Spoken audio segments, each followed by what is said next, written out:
sommes très fiers de recevoir au Conservatoire de Saint-Louis le soliste Emmanuel Cesson, qui est une personnalité de carrure internationale. Alors, il a pu dispenser des cours, des masterclass pendant 2 jours. Et il va nous offrir un récital de son répertoire à l'auditorium du Conservatoire. Et apparemment, la salle est pleine et à craquer, donc on se réjouit déjà de ce grand moment de bonheur. L'ambiance est très détendue, c'est très agréable. Puis c'est un concert de milieu de journée, donc quelque chose de bon enfant, de l'échange. Puis en plus, je viens de donner le cours à la plupart des élèves, il va y avoir les parents. C'est quelque chose de très bon enfant. Pour moi, il n'y a pas de pression du tout. C'est un plaisir, puis ça va être que du plaisir. Je suis tombé amoureux de l'harpe quand j'avais 6 ans à cause de...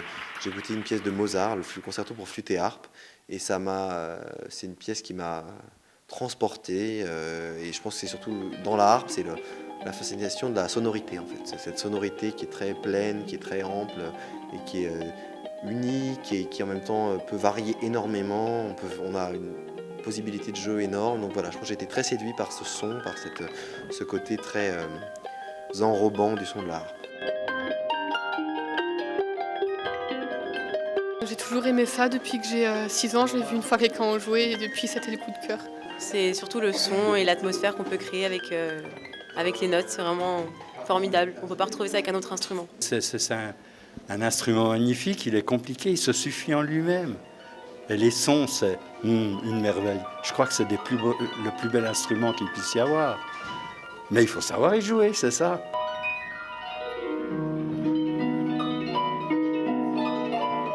Je me suis prêté au jeu avec grand plaisir et c'était très sympathique. J'ai passé de très bonnes journées.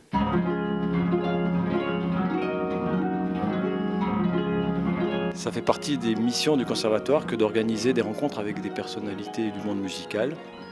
Et là, je crois qu'on a eu une chance inouïe. Il était là, il s'est rendu très disponible pour nous. Et je pense qu'on en retirera beaucoup de profit, déjà émotionnel, et puis pour l'avenir de la classe de harpe de Caroline Grandhomme.